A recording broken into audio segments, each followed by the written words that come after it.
Well, hello there, everybody. I think something just happened. I'm not really sure.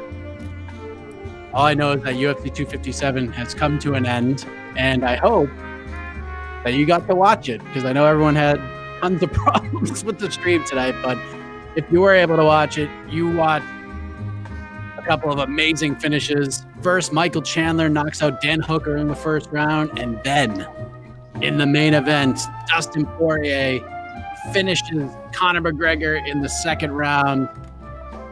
My goodness. Unbelievable. Absolutely unbelievable. What else can we say as we welcome you to the first part of our UFC 257 post-fight coverage? I am Mike Heck, all dappered out. Apparently I'm the only one that got the memo, but it is what it is. No, this is Casey's dressed up. He's gonna call her. It's a big night. Oh, I can't hear you, Jose. You're very low volume.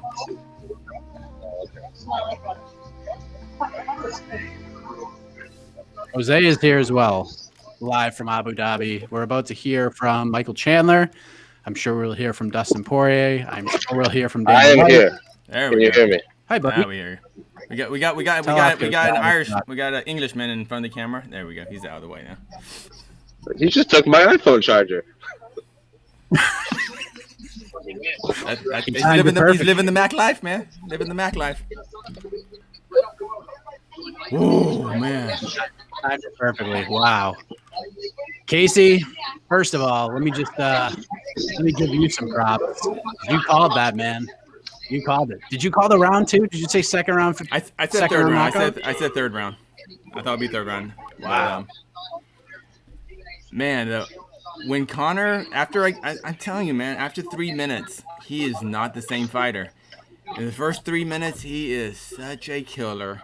Conor McGregor might be the most dangerous fighter in the world in the first 3 minutes. But after that, it goes downhill fast. And you just got to survive that. And Dustin survived it and put a whooping on Conor. Like, man, is that his first? Yeah, he's been submitted, but that's his first just straight up done. Wow. Wow. That's what I would call spectacular. That was spectacular.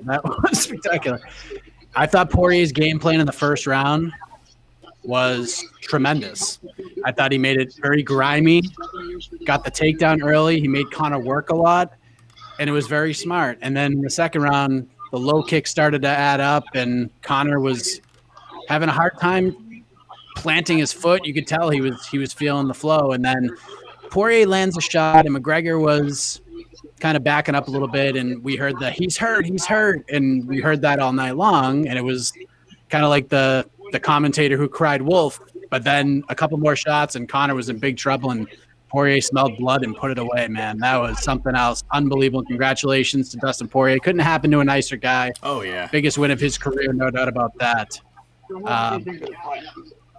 Yeah, that is brilliant wild. Game plan by Dustin.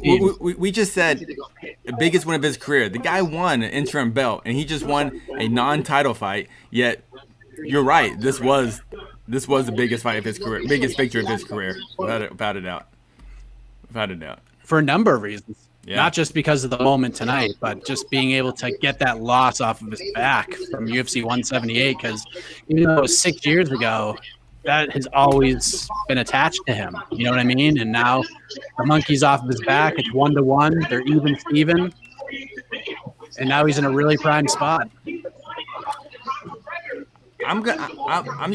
gotta get out of the way. I'm just bummed. Sorry, Jose. Go on. I'm gonna switch the audio so you won't be able to hear me because I don't know who's gonna come and when they're gonna come, and I don't want to be caught off guard. Okay, so I won't be able to respond to you guys. Okay, gotcha. All right. Cool. Fair enough. We'll get Jose's thoughts on the night. I don't know if he's still here. I wasn't on. We'll get his thoughts on the night in a little bit. Interesting question. Just how good is Patricio Pitbull, Casey? But again, like I said this in the preview show, if Chandler and Pitbull fought again, I don't think the same thing would happen. Like I would favor Pitbull in that fight because I think he's that good, but I don't see Pitbull knocking him out in the first round again. I don't know. I think it's a different fight the second round. I never liked the stoppage in the first fight. I did think it was an early stoppage. I agree. But I mean, Pitbull did drop Chandler, of course, and he was getting hit. But I thought the stoppage was early. I'm not saying Chandler would have come back and defeated Pitbull. This is in Bellator, but regardless, Pitbull, a 45er, dropped Chandler hard in that round one, like in the first 30 seconds or first minute. So yeah, Pitbull is obviously super good. What a great, I think this is a great night for Scott Coker. I feel. I think this just really legitimizes Bellator and their fighters. Yeah, I thought it was really cool on the broadcast that John Anik said the word Bellator, and then Bruce Buffer, when he announced Chandler, said the former Bellator champion. So a lot of people on Twitter were like, "Oh, they're setting him up to fail." Like, you know, that's why they're throwing out the Bellator word. It's like when a WCW guy went to WWF, you know, they always put the WWF guy over. It was like that every single time. But Michael Chandler said, you know, hushed everybody, silenced the doubters, and gets a huge win over a very tough and durable guy. That was super impressive. Good on him. And then he cut the scathing promo, the Ric Flair Royal Rumble promo. It was great. Man, Sandy Pham, if Conor works on his cardio, man, he will be the champ next and a champ for a long time. We have said that for Conor has years. I don't think the cardio, and I don't want the cardio to seem, I mean, sure, he did a lot of work in that first round. There's no doubt about it. But I don't think that was the biggest factor here. I think Poirier's game plan was just so good. He made Conor guess because you didn't know what he was doing. Like when Poirier landed that breakdown, McGregor was like, oh, snap. I didn't see that coming, even though he probably should have. And then, you know, the leg kicks, the calf kicks and everything, he just had Conor guessing so much. It was just a brilliant performance. A lot of Poirier fans right now. I get that. Hey, Conor fans have had a long time to kind of rub it in and stuff, and you know, so it's okay, Dustin fans out there. Yeah, you get tonight. I'll give Conor a lot of credit though, and I don't think it's that surprising based on what we've seen, even with the Cerrone fight, the build up to this fight. Conor took the loss like a champion, absolute champion, and he always seems to do that. Like even when Nate beat him, he took it well. He took it well. Yes, and I do Chandler versus Poirier next. All right, who knows? Who knows? I think it has to be. And it was funny. It was funny because I said in the previous show, I was like, Chandler will get the win, but it won't be enough to put him in that position to earn a title shot. But yes, he earned a title shot tonight. I think he jumped the queue with that finish. Both gentlemen, the top two fights, not only won, they won in the way if they want to achieve their biggest goal, which is that belt, they had to do what they did tonight, and both of them did that. They didn't, because like maybe Conor could have, maybe Dustin could have won a 5-round decision, out wrestled Conor for 25 minutes. Yeah, he would have won, but we would feel different. Chandler could have done the same thing to Hooker. That was my prediction. I predicted Chandler was going to out wrestle Hooker for 3 rounds. That didn't happen. I still picked Chandler. I was very confident Chandler was going to win, but he didn't win the way I think he was going to win. But they did everything they needed to do to achieve their bigger goals, not just the goals for tonight. I would agree with you. We have our bonuses. Oh, any guesses? This is fun. Dustin, Chandler for performance and fight of the night. Oh man, no fight of the night. Night. Dustin, correct. Chandler, Marina Rodriguez, and Pena. Nope. Who we got? Mahmoud Muradov got the fourth performance bonus over Sanchez. Over Sanchez. Yeah, I thought Pena. I actually agree with you. I think Pena probably should have gotten it. Yeah, that's kind of odd. All right, sure, whatever. But 4 performance bonuses. Yeah. Just because I don't think we're going to be talking about it very much either here or on the post-fight show. Just want to run down the other winners of the night. Amir Albazi gets his second UFC win. He looked real good early on. Movsar Evloev, 14-0, beats Nick Lentz. Split decision. Kind of surprised by that. I actually scored a 30-27 from Movsar, but Nick Lentz, such a warrior. Good on him. Yeah, I thought Marcin Prachnio gets yeah. Marcin Prachnio gets his first win in the UFC. Khalil Roundtree, a lot of people felt kind of got robbed in that fight, but still he's going to go back and watch that fight, and he's going to be kicking himself for not being a little more aggressive when he had him in some trouble. Juliana Payne, a huge win for her against Sarah McMahon. Brad Tavares, he looked great against Shoeface. He's back in the win column. Arman Sarukian treated Matt Frivola pretty much accordingly. Matt Frivola is a tough dude, but Arman is a legit threat. He's a monster. He's only 24 years old, so keep your eye out on that guy. Without it out, yeah. We mentioned Marina Rodriguez, big win over Amanda Hebus. What did you think of that, Casey? Because I'm sure that was kind of like your people's main event heading into this fight. And, we talked about this. I felt like Marina was under the radar coming into this fight. It was the Amanda Hebus show. She was positioned to be the big star. And I got a little worried because Hebus in that first round, I think within the first 75 seconds, already got the fight to the mat. I'm like, oh boy, it's going to be a long night for Marina. But she turned that around the second round, did she not? Yeah, I'm pretty high on Marina Rodriguez. I've been very impressed by her, and I love Amanda Hebus. Who wouldn't love Amanda Hebus? But I just thought Marina was the better fighter. I thought she was a much more dangerous fighter. And yeah, you're right. When Hebus did get her down, she was really unable to put any submissions in or lay any serious ground and pound.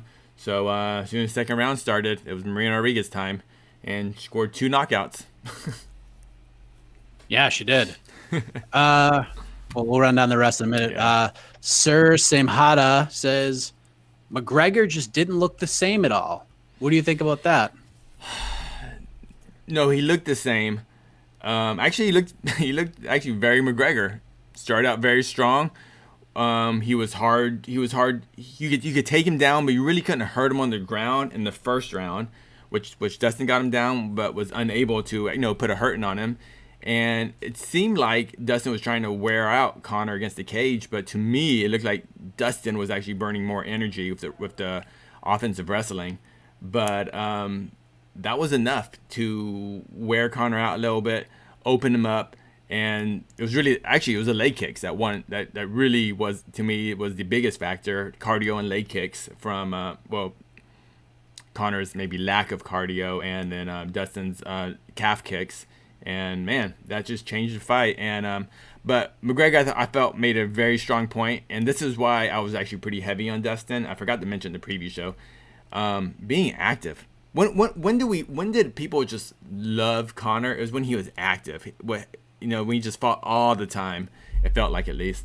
And once he started doing this whole once a year, once every 6 months, once every 9 months thing, you just don't know what kind of fighter you're gonna get out there. And that's why I was very confident Dustin was going to win, but I just didn't know what Conor was going to show up, and I felt even though it was a very in shape Conor, it just wasn't a Conor that's had much time in a cage, and that matters when you're fighting a ruthless killer like Dustin Poirier. And everyone is saying, Conor was saying it, and John Kavanaugh was saying, Dustin's he's not gonna be able to get the memory from the first fight out of his mind. And to me, I saw it the other way around. I thought Conor is gonna be thinking, this is the same guy I fought 7 years ago at 145 pounds. We all knew that was not true, and he found out tonight. You kind of saw flashes of that first fight, like the spinning high kicks. Mm-hmm. You saw some things you hadn't seen from Conor in a little while. But yeah, I wouldn't necessarily buy into the didn't look the same at all thing. I actually thought, like, in the first 3 or 4 minutes of that fight, he looked great. Yeah. Like, even when he got taken down, like, scurried right back to the fence, got back to his feet, was able to reverse positions in the clinch a couple of times. Was throwing those shoulder strikes. I thought he did great. Here's when everything started to turn for me. When you felt the momentum was going in Poirier's favor. Poirier took a couple of really big shots. And then probably within the final minutes of the first round, Poirier landed a big shot and then he pointed at Conor. Like he pointed and smiled, and Poirier was just having fun in there. You could just see his confidence growing, and he took that into the second round. Kudos to him, Mike Brown, whole team over at ATT. They just a phenomenal game plan, And yes, Cryptic Canopy, 100% correct. Us was 100% prepared for this fight. He saw Conor completely as an equal, and that is a great point right there. That's the thing with Conor. Like, you have to feel like you belong in there with him, and when you do, I mean, that's why Nate Diaz was so successful. He didn't buy into any of that stuff. He just went in there and said, I'm going to beat this dude. I called him out, and I'm going to make it happen. So what a performance. The Irish will be back. I would agree. And Casey, I do agree with you about the inactivity. And Conor even said that himself after the fight. Like, inactivity can do some wonders on you. So I think he will be more active this year. Unfortunately, I think the Pacquiao fight idea might be off the table for now. But who cares? Like, the Nate fight is there. The Nate fight is always going to be there. So I think that ends up being next for him. What are your kind of thoughts on McGregor moving forward? Nate seems the one that makes the most sense, because you can kind of sell the Nate fight independent of this loss. You don't have to mention this loss. The Nate trilogy is kind of sold by itself. So I think that's the fight that does make the most sense. I can't think of a without Conor fighting a tune-up fight, which would be someone borderline top 10, which even like outside top 15. The Diaz fight makes the most sense. Yeah, and I don't know what weight it'll be at. I'm not sure. I'm kind of curious about the weight. Will Conor want to fight at 170? Because I said, I think someone asked us in our pre-fight Q&A, will Conor retire if he loses? We're like, no, he's not gonna retire. But I did suggest if he gets whooped up, this might be his last fight at lightweight. Maybe he just feels more comfortable fighting at 70. I don't know. But everything seems lined up for the Nate Diaz fight. He still has options. I mean, he's the biggest star in the sport. Like, if you booked McGregor versus Gaethje for like July or something, I'm all in on that fight. But I feel like if you're gonna do the Nate fight, we're there. Like, we're there at that point. But the Gaethje fight's scary, man. I would think crazy. The Gaethje fight is Conor versus Gaethje is a fight I've wanted to see such a long time. After the performance tonight, I seriously doubt we're gonna see that fight until Conor gets a strong victory. Because I honestly, I kind of think Gaethje might be the best lightweight in the world right now too. I think this new Gaethje that we see, they all get whooped up by Khabib. Let's just put that out. We all know that, but I just don't. I think Conor should stay away from Gaethje. So I think coming out of this, and this is just me speaking like 15 minutes after this card ends, I think the road you go, and this is not really spoiling on to the next one because it seems kind of obvious. Poirier versus Chandler for the title, Gaethje versus Oliveira for next in line, and then do Conor Nate at some point. I just feel like that's what you have to do at this point. I feel like any other option doesn't make a whole lot of sense. Gaethje, Oliveira, and then Dustin and Chandler for the title. Yeah. Yeah. I mean, I think you have to. Yeah, I can't. Am I forgetting somebody? Am I not? I feel like am I forgetting anybody? That's it. That's kind of that's like the people. Yeah. I mean, there's Khabib, but I don't think he's coming back. Yeah, I'm assuming Khabib's done because remember he said he retired. So, that seems fine. And yeah, Chandler, Dustin, sometime early summer, maybe July, maybe the International Fight Week, who knows, or whatever you want to call that now. I don't know how the world is going to be in July. Maybe we'll have fans, maybe we won't have fans, maybe it'll be in the States, maybe it'll be, who knows where that fight will be, but exciting. Man, I just wish tonight's fight was for the belt. I wish tonight's fight, I mean, that would have been the only thing that could make it better for Dustin Poirier if he had that belt wrapped around his waist. Yep. It's kind of, yeah. I don't know. It's just wild. But see what we got. Chandler versus Poirier is a lot of fun. Little Stanford MMA versus ATT action. Digging it. Holy moly. You're right. I forgot about that. Oh my. All right, so if you're just tuning in right now, I'm sure you're still digesting what has happened. The bonuses tonight, if you missed them, no fight of the night. Although the fight of the night for me would have probably been Jessica versus Joanne Calderwood. That was a fun scrap. Dustin Poirier, Michael Chandler, Marina Rodriguez, and Mahmoud Muradov. There's Dana White. Let's hear it from the boss. Hey guys, Right so now. the attendance tonight was 2,600. No transports. Nobody was transported tonight. The performance of the night went to Rodriguez, Muradov, Chandler, and Poirier. They all won $50,000. Congratulations. Pretty big night in the lightweight division, especially. So let's start with the main event. You know, Dustin Poirier, I think one of the biggest wins of his career. What do you think of his fight tonight? Yeah, no, he came out. Habib, when I was with him last week, said he needs to come out in that first round. He needs to try to grapple, not strike with him. You know, tire him out, make him use his arms and legs, get him past. He thought a round and a half, and he thought the fight would go the other way if he could get Conor out of the first round and a half. Have you had a chance to speak to Conor yet after the result? No, I haven't seen anybody. I want to ask you what you thought about Michael Chandler as well. Like I said, an amazing debut from him. When guys come into the UFC for the first time, they usually have a rough, first time on the big stage. He didn't. He came out and almost seemed like Hooker froze in that first round. And Chandler was just all over him and put on an incredible performance. Listen, man, when you get the platform that we had tonight, you make the most of it. And that kid did. Some people did tonight and some didn't. Yeah. I guess now the big question is, because those were two great wins, was Habib impressed by anybody? Do we know what he's thinking? I did talk to Habib. And he said to me, Dana, be honest with yourself. You know, I'm so many levels above these guys. I beat these guys, and you know, I don't know. I don't know what he's, but it doesn't sound very positive. So we'll see. And what he said was, I told you guys before, he won't hold the division up. I mean, he already retired.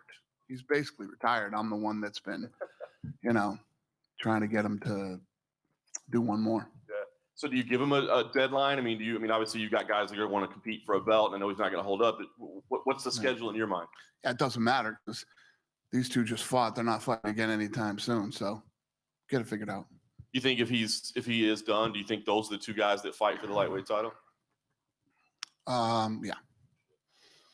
You talked about the massive platform. Any early indication on how you're doing? And also, it seemed like there was some little bit of tech issues at the start. Do you know what happened there? Yeah, it was mostly on the West Coast. West Coast had some problems, but they got it fixed. And it was a good night. It was a really good night. One of the top two all time. Top two all time. Yeah. Wow. We know you were going after the pirates, the illegal streaming. Any news on that? Yeah. Part? So let me tell you that story. It's my phone. So the night that I guess it was I did an interview with BT, and then I did I think you asked me at the press conference, right? And I basically said this is what's going to happen. So, and I told you guys that we found the guy, and we were watching him. He put out a statement that night. Said I will not be streaming the McGregor versus Poirier anymore, but I will show you how to buy it legally, and put out this huge statement. And now his whole streaming service has been deleted and is gone, disappeared. One down and a shitload to go. And I'm ready. Every event, I'm going to go after one of these guys, or more. We'll see. Last thing for me, we didn't get to see you after the weigh-ins. And who you are, guy that did this. Good move. We had you, pal. I don't know if he knew something or what, but we had you, and all you had to do was pop up that stream, and you were in big trouble. So he did the right thing. Fair enough. Like last thing for me, we hadn't seen you since the weigh-ins. The whole Ottman Isatar situation. What was in the bag that was brought there? No clue. No clue. Crazy. Yeah, no clue. Yeah, unfortunate.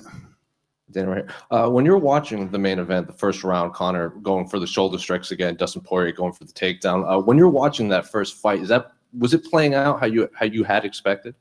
Well, I think Conor had a good first round doing what Conor does, but Poirier did too. I think Poirier fought the way he needed to fight in the first round. Then the calf kicks seems obviously played a major factor. 100%.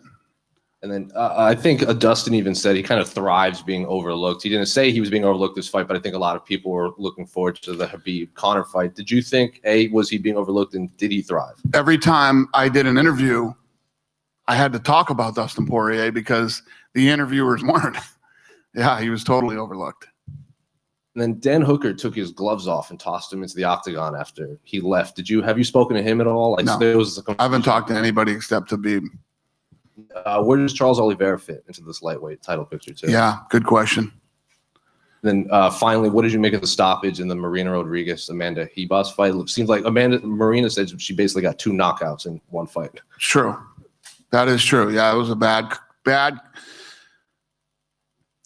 He got too close to it to make them think that it was over. And then the second stoppage was good. I guess that's the way to put it. But yeah. Just going back to that Ottman situation, I think I heard you in an interview say that they gave the wristbands to their friends, but then the guy who had the wristband scaled the balcony or something. Why did he do that if he had a wristband? Why couldn't he just go into the lobby? He did. He did go into the lobby, went into a room, then scaled a couple balconies over to his room. Did he just get into the wrong room or something? Why did I don't know what the hell happened. They gave a wristband to somebody. The guy came up and was they Is there a chance of criminal charges being brought against that guy? No, we're not doing that. But getting your fight pulled and getting kicked out of the UFC is probably bad enough for him. We don't need any criminal charges against the kid. He's not a bad kid. He just made a bad decision. I meant the guy who came in. Oh, yeah, that's Abu Dhabi government has his name. I don't know what they'll do with him. Yeah, that's up to them. Dana, can I ask if Jojo Calderwood, do you think she'll make her way back to Valentina, back to the title picture with that win? Yeah, it was a great fight. She looked good tonight. All kinds of weapons tonight. I don't know. I mean, I don't make fights the night of the fight, but obviously she looked great tonight. Awesome. Go ahead, Ani. Sandrine from Kura. Would you say that Chandler's UFC debut was the most impressive you've seen? It's pretty damn good. I don't know if I've seen one, but like I said to John, a lot of people who come in their first time have a rough go, in the first fight in the UFC. That kid fought like he's been here for years. So, yeah, I off the top of my head, I can't remember a better one. Do you guys hate the backflips as much as I hate the backflips? It's just the kid gets his fight in the UFC, then does a backflip that looks like it's going to blow out both fucking ankles, knees, and his spine. I don't get the backflip thing, and I don't like it. Then, somebody's going to get fucking hurt doing that. Sorry. Then what do you make of the performance of Rodriguez against Amanda? And how do you see the future of Amanda that had a lot of hype and then got knocked out? Well, it happens. I mean, in this fight, I mean, she deserved all the hype she got, but when you put two of the baddest women in the world against each other, somebody's gonna get it, and it was her. It wasn't that she was overhyped. They're 2 top 10. To make it into the UFC and then to make it into the top 10, I knew that was going to be a good fight, and either one of them could have gone in that fight. She wasn't overhyped.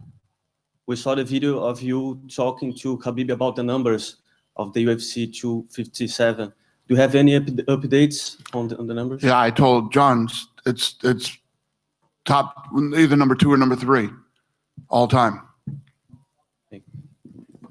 Dana, to your left over here. over here. Hey. Conor said in the cage that he's keen to be really active going forward after this, and he wants the rounds. Are you considering maybe turning him around relatively quick? Obviously, he needs to recover from a knockout like that. Who, Conor? Yeah. Oh, I don't know. We'll see.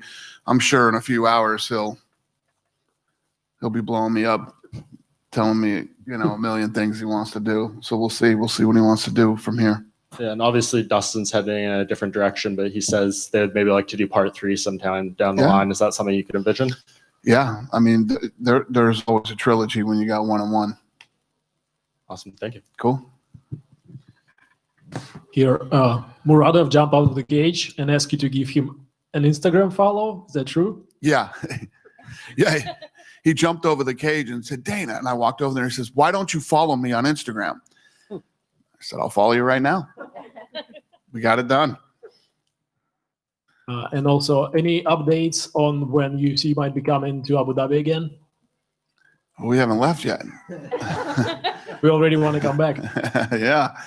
I mean, if I had to map it out in my head, we'd come back here in June or July. Probably it'd be about that time. You know, who knows? While we were here, there was a new inauguration, and we'll see what happens. You know, traveling in America and all this stuff is going to be, I think, another massive challenge for us this year. Thank you. Dana, can I ask about Michael Chandler? And because he came past the media and he was saying, I'm coming for you, Khabib. I'm coming for you.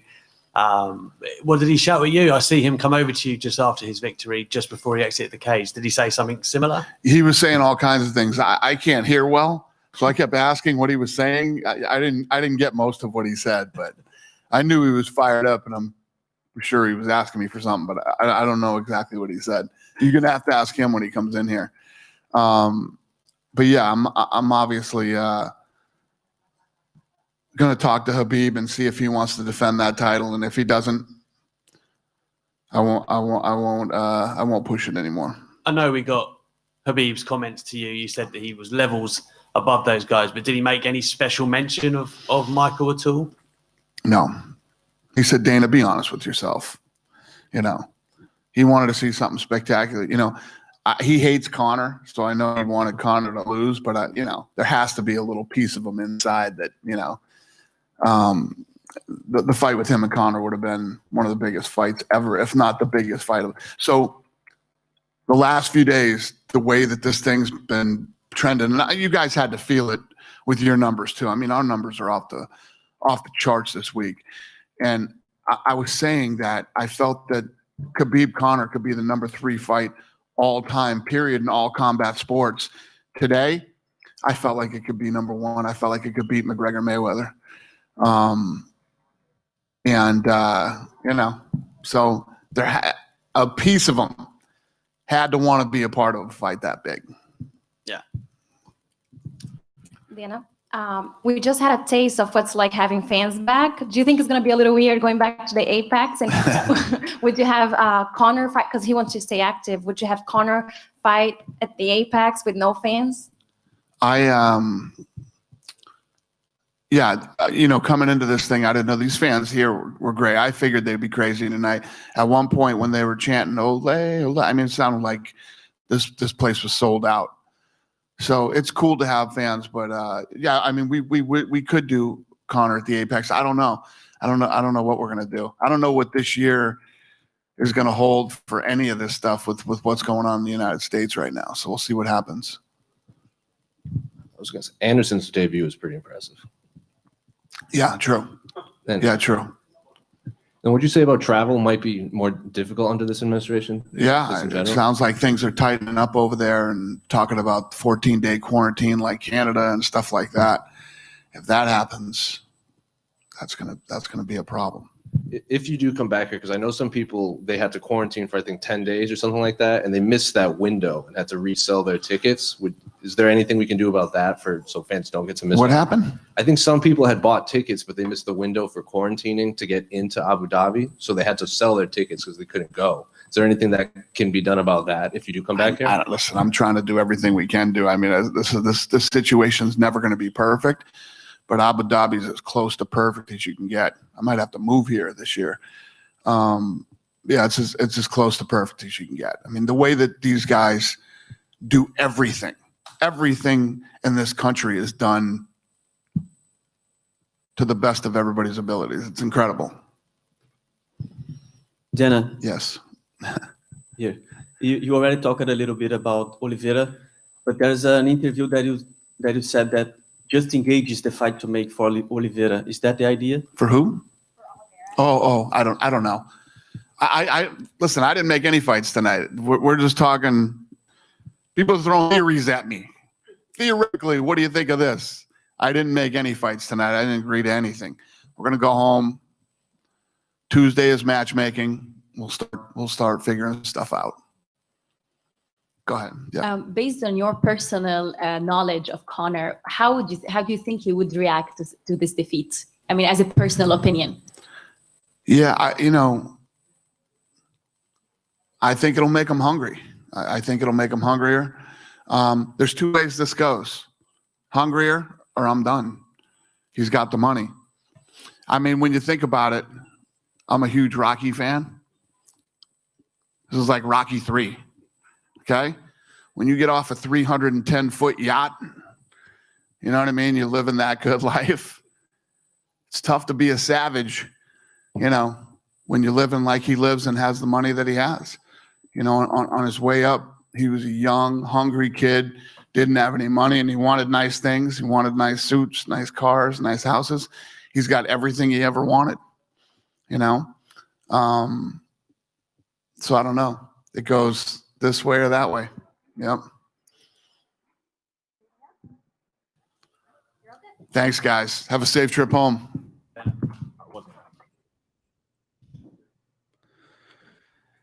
There he is, UFC President Dana White, who sounded as tired as Jose Youngs after a long trip to Abu Dhabi. So there you go. A lot to unpack there. But seems like, at least right now, on this Sunday morning, 1:24 a.m. on the East Coast, that Dana White likes the idea of Dustin Poirier versus Michael Chandler for the potentially vacant UFC lightweight title, which is officially not vacant yet. So any takeaways from what Dana White had to say there, Casey? Oh, no. I'm sorry. We have almost 30,000 people watching, and I'm just hoping my computer doesn't explode right now. That's all I'm looking at right now. That would not be good. Please don't make me try to figure out this streaming thing, because it's the wrong thing for me to do. I'm trying to pull up comments, but it's just going crazy. Right? I'm like, oh, okay, I'll just talk to Mike. Oh, here we go. Oh, speaking of Mike, there's Chandler. That Mike. Let's hear from Congrats, one of the big man. winners. Couldn't have gone much better than that, could it? No, man. I really don't think it could have. It's been a long time coming, though, right? I felt everything in there. I saw everything in there. There was something about this week. There was something about preparation, meeting opportunity. I know everyone's heard it a million times, but man, you've seen it. A lot of y'all have seen it. I've cut my teeth in this industry for a long time. I've been preserved. My brain, my body, my will to win has been preserved for such a time as this. And it all showed tonight. Stepped into that octagon first time. And listen, I've been nervous in a lot of fights in my career. And a lot of times it's because I've had a lot to lose. You've seen those matchups, a lot to lose. And nothing to lose tonight, man. Top 5 lightweight, Dan Hooker. Of course, there was a ton of pressure, but I didn't feel it. I was there. My feet on that octagon canvas, man, rubbing my back in that cage, drinking a little bit of water, team there. I felt at home, and onward and upward. Can't wait for the next one. That's surprising, because it was crazy, watching you walk out, you just nonstop smile on your face. You know what I mean? I don't know if I've ever seen you quite that happy walking into a fight. Yeah, I halfway was a little bit, nervous, waiting for one of my coaches to be like, "Hey, man, settle down. You're about to get into a fist fight in front of millions of people." But it just let the emotions run wild. You know, I was crying back in the back, like happy tears, you know, thinking about my wife, thinking about my son, thinking about this opportunity, thinking about this platform, thinking about how God has had me in the palm of his hand since I was a young man. And there's been a lot of ups and a lot of tough times. But they have all led me to this, you know, and I just feel so grateful, so humbled by the opportunity to go out there, finish top 5 lightweight. We'll see what's next. I mean, you guys heard me. I would love for Khabib to come back. You know, a little bit, I get it. I haven't earned the right for him to think that he is not levels above me yet with just that performance. But I promise you, I could beat that man. I promise you, if he steps into the octagon with me, he becomes 29 in Chandler and not 30-0. So we will see. I guess you probably heard Dana. I mean, that was exactly what he said, right? I did. Yeah, I did. I was right over there. A little bit. It did. And man, but as I've said too, and I looked right into all these other cameras and just said, listen, Khabib, you are the greatest of all time. You are the GOAT. You are undefeated. You have looked unbeatable. You are right. None of these guys can hold a candle to you. What are you going to do? Come back and rematch one of these guys?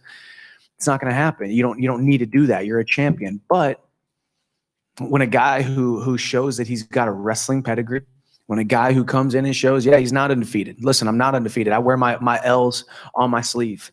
I got 5 of them. A couple of them were weird stoppages, you know, TKO, injury, defaults, whatever you call them. But every single time I've come back better. I'm by no means a perfect man inside that cage, inside that octagon. But I promise you I can beat that man. I promise you I can beat Khabib.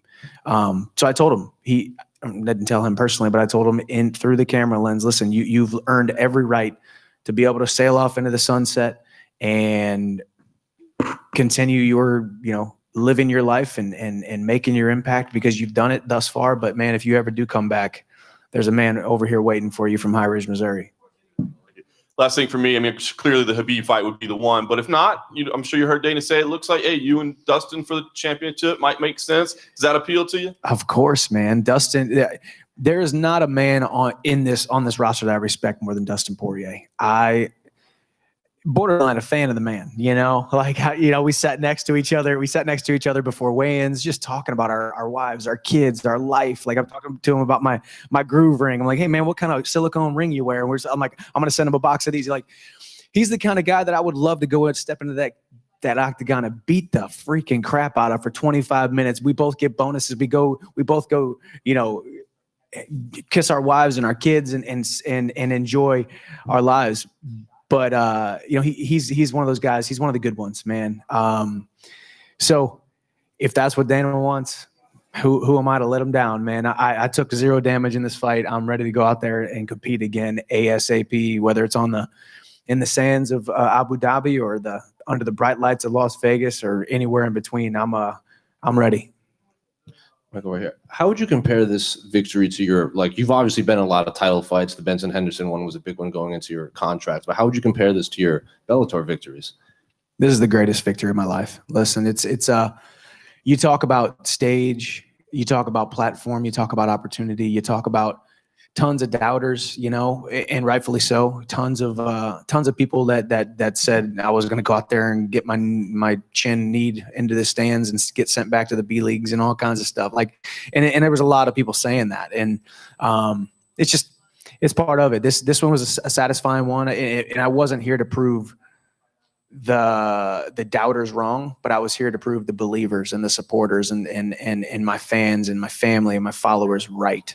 All those people who have followed me since my High Ridge, Missouri days, my Mizzou wrestling days, all the way in through Bellator and now here into the UFC, everybody who has stood by me through thick and thin, through all the ups and all the downs, we did it and we're moving forward. Did you get to say anything to Dan after? It seems like he took his gloves off and threw him into the octagon, so we were a little confused about that too. Yeah, I mean, I just said thank you for the opportunity, man. You're a warrior. He was very down. I'm not a big talk to your opponent after you win. I'm really not. I actually think it's one of the most disrespectful things in the sport.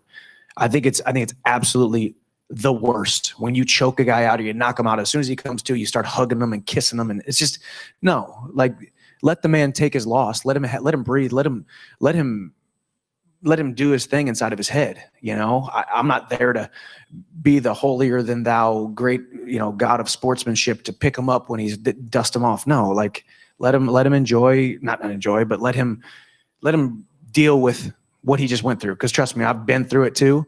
And I don't want anybody to look at me, touch me, talk to me for about a week. So, and then in the main event, when you're watching, in terms of actually how the fight played out, Conor obviously going for the shoulder strikes, Dustin going for the calf kicks. That was the when it turned. So when you're watching that, was it playing out how you expected? And if not, like what was going through your mind? It was. I think Conor was fighting calm, composed, precise, and Dustin kind of seemed like he was buying his time a little bit. I mean, we all know Dustin's a cardio machine. We all know that he can push into those later rounds, and I think that he probably wanted to get into those later rounds unless he got Conor up against the cage, hit him with a barrage of shots, hit him in the temple, and knocked him down like he did. It was playing out exactly kind of how I thought. The fight materialized exactly how it did, and Dustin Poirier looked phenomenal tonight. Conor will dust himself back off and come on back soon. Mike, right here. Right here in front of you. Someone posted a picture of you before your walkout, and it says that you told this person that you felt better than ever. What was going through your mind when you're walking to the arena? As untouchable as I've ever felt in my entire life. I just felt confident. I felt good. I felt calm. I felt happy. I'm always happy to compete. Listen, God has given me some great gifts, 2 capable arms, 2 capable legs to do something that not a lot of people get to do, that a lot of people look at. You right now are asking me questions about it. Like, this is an amazing life that I get to live. And I've had a lot of highlights in my career, a lot of great times in my career. But this was by far the best. It really was. The pressure, the lights, the platform, the pay-per-view, the names, the everything. It was just huge. You couldn't have scripted a better chapter in my career. Now a new chapter, a blank canvas, a masterpiece that I can paint, that every single day painting a new brushstroke so my son Hap can see it someday and know that his dad did everything that he possibly could with the talents that he was given. And that's just the way that I felt. I just say, thank you, God. Thank you, Jesus, for this opportunity. Said it 1,000 times on the way there. And the fight happened how it happened. And here we are. I'll see you at the top. My last question is, you just mentioned your son, and it's his birthday. It was yesterday, but it's still his birthday in America. Yeah. And, was that a gift you want to give him? Yeah, I think so. I mean, it's the thing that I want to give him the most is my time, my love, me being there. And it's painful at times. It's tough being away from him. But he will know without a shadow of a doubt that every man has to work, and what we do with our life can impact people. It can change people's lives. It can help people fight the fights that they're going through. And he will see this masterpiece that I'm painting, and he'll know that even though his dad wasn't there all the time, and yes, I missed a birthday, or we're away from each other for short periods of time, that I was out there pursuing God's best for my life, and he will in turn do that someday. And that kid is going to speak to nations. He's going to change his generation. He is going to lead his generation. I promise you that. And I just hope that I can lead by example. And it was a phenomenal night. And I can't wait to get on that plane and get back home. Michael, here. Hey. I don't know if you follow this type of things, but Patricio Pitbull posted a message for you, calling you his son, but he also said that you will be the next champion of the UFC. What do you make of these comments of Patricio? I will. And he said it even before your fight today. I will. The next thing, I know you one step at a time, you probably will fight for a title, but in your future, do you think about going after the champ status at some point? If the opportunity presents itself, I'll tell you what, there's a lot of great fights in this organization. I mean, this is the mecca of great fights. There's a ton of great fights. I am by no means a welterweight. I definitely can't make featherweight. But I am by no means a welterweight height. 155 is the perfect weight class for me. It's a great. I feel good there. The weight's not the easiest to make. So I'd love to fight some guys at 170. I'd love to test my hand at welterweight, but it's got to be the right guy. You know, there's a BMF belt out there. There's the possible, welterweight belt if I ever did go up, but it's got to be right fights. There's no shortage of great fights in this lightweight division. I mean, look at the guys that fought tonight. So we'll see. 155 is where I need to be, where I like to be, where I want to capture my first title, and then we'll go from there. And you have been training with Gilbert Burns. What can you say about his chance against Kamaru Usman? He is the man. That Gilbert Burns lives it. Inside the gym, outside the gym, family man, great human being. I think you're going to see Gilbert Burns as the next champion. I think where he's at mentally, where he's at physically, he's a large human being. The fact that he ever made 155 it blows my mind.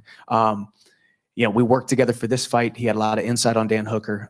He's the best ground technician on the ground in the world, in my opinion. Power in both hands. I can't wait to see that fight. Obviously, Kamaru Usman is a friend of mine, former teammate, but I believe Gilbert Burns will be able to get that done. I just asked Dana White if your UFC debut was the most impressive one he's ever seen, and he said that he can't think of a better one. I'm sure you were very much prepared for this fight, but did you really at any stage expect this scenario?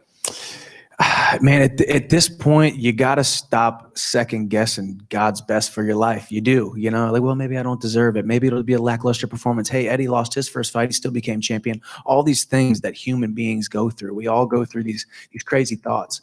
Why not just let it fly? Why not just believe that you are the best in the world? Why not just believe that you can accomplish great things? So, you couldn't have scripted it any better. Listen to Dana say that, saying, me and Dustin possibly for the title next, who knows? Like even the fact that I'm getting talked about at next fight being for the title, that being said, that's great news. UFC debut, I wanted to come in here and do something great.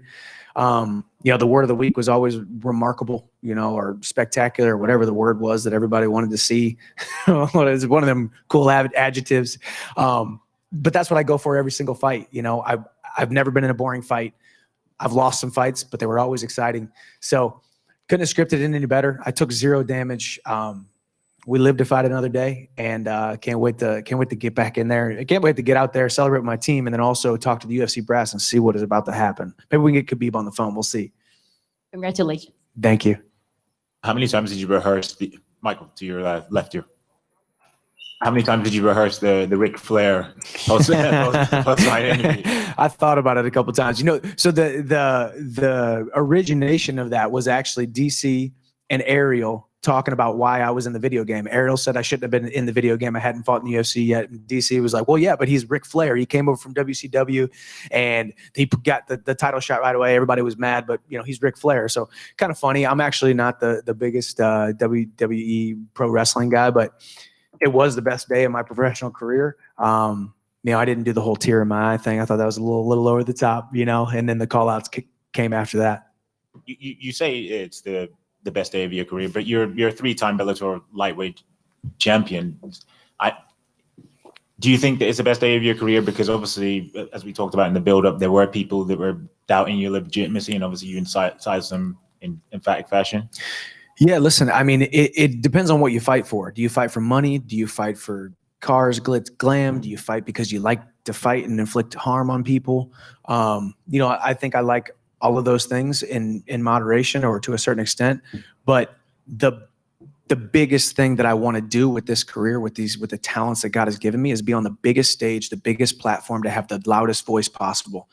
It doesn't get any better than the co-main event, sharing the octagon right before Conor McGregor and Dustin Poirier go out there. 2 of the most electrifying lightweights on the planet. It doesn't get any bigger than that. I can't wait to see the numbers. Every single one of those people saw my fight. It wasn't like, it wasn't the first fight of the night and people were just kind of, maybe I'll buy it, maybe I won't. It was the co-main event. I was warming up the octagon for 2 of the baddest dudes, 2 of the biggest superstars on the planet. It doesn't get any bigger than that platform. So yes, best day of my professional career because I was able to have this voice, have this platform, have this opportunity.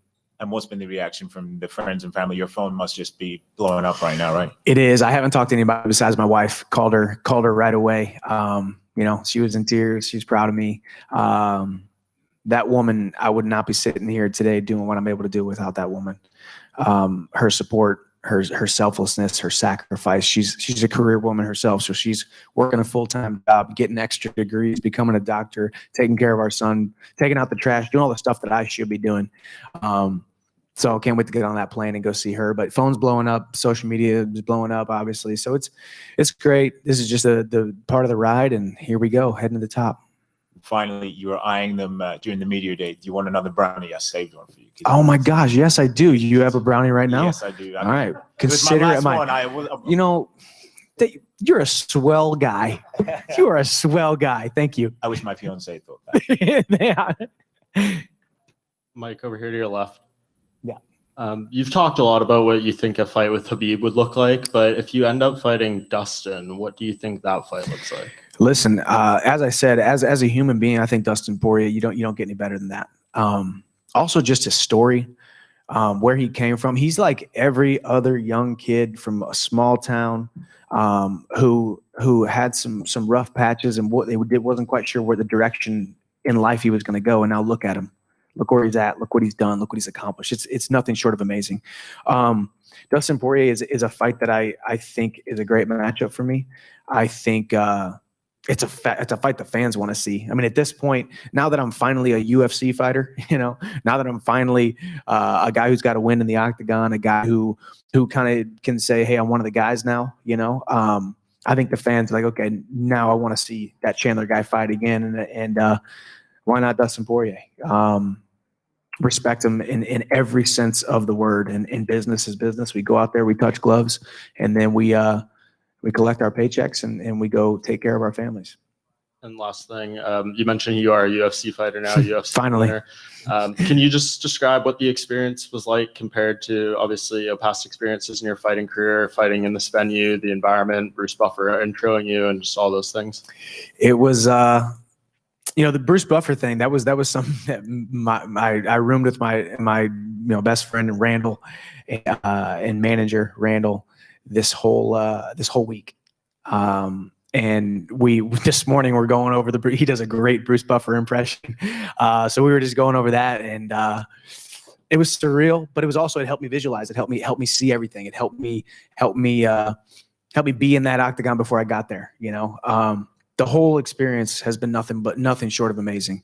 That first trip to Abu Dhabi was great because I got to meet everybody, all my coworkers and all the people I'm going to be, spending time with for the next 5 years or whatever, the remainder of my career. And it's been great. Obviously, everything is just much bigger. I've been competing at a high level for a long time, but everything is just much bigger here. This is a well-oiled machine. And the organization of the UFC, what they're doing on a worldwide stage is just it's great to be a part of it. Glad to intro myself on this stage, get that first round knockout, and man, it's kind of surreal that this whole thing is over now and I'm about to hop on the plane and we got the win. You always visualize this moment, and it's kind of just hitting you. So it's great. Michael, over here, mate. So Dana said he's not a fan of the backflip. That was the first backflip I've ever done in my entire career off the cage. I mean, so, the landing, I was worried. Well, I always do backflips, from the canvas to canvas, not cage to canvas. But so I'm really sorry, Dana, about that. But legs are great. My effing ankles and effing knees or whatever he said earlier, they're good. They're fine. So He also said he didn't quite hear what you said to him in the cage. So do you want to relay the message to him? I don't quite know either. I was blacked out. I won't remember any of this either. No, but probably just something about Khabib. Listen, I was sitting back there over there at the side of this press conference. I'm like, dadgum, dude, you must not want to come back. If you don't want to come back, that's fine. But don't act like your level's above me. I promise you I will bury that man.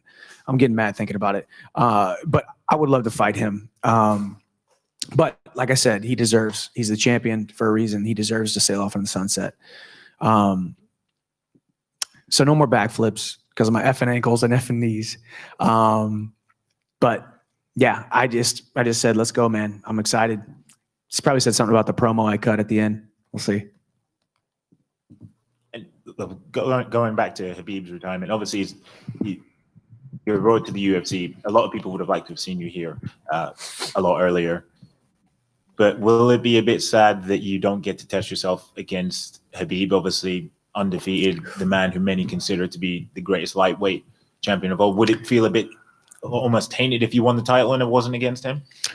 To know that he's out there and still in his prime, it's a little tough to pill to swallow, because when a guy retires because he's past his prime or he just barely held on long enough to retire. Did like GSP, that he retired with the title? Yeah, he retired with the title and just wanted to. But he had earned that right, just like Khabib did. But he was kind of past his prime a little bit, not really. I think our primes, that what we think a fighter's prime is much later than most people would say. Everybody says it's a young man's game. It's not. Every superstar on this roster is post 30 now, almost. So it will be a little bittersweet if it's not against Khabib, because I think he's the greatest of all time thus far in the lightweight division. But as I said, if we fight, he's going to be 29 in Chandler. Thank you, guys.